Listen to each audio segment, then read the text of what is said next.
Assalomu alaykum. Agar siz bu yil haj safariga borayotgan bo'lsangiz, aeroportga borishdan oldin sizga 4 ta eng muhim maslahatni bermoqchiman.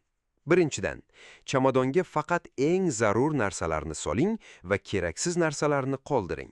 Shuni unutmangki, samolyot ko'tarilishidan oldin har bir ortiqcha yukni o'zingiz ko'tarishingizga to'g'ri keladi. Ikkinchidan, pasport va vizani o'zingiz bilan olib yuradigan kichik sumkaga soling.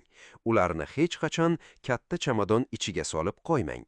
Uchinchidan, aeroportda odam juda ko'p bo'ladi. Kechikmang. Shu sababli biz bilan birga ketishi kerak bo'lgan bir kishi safarga chiqa olmadi va parvozdan qolib ketdi.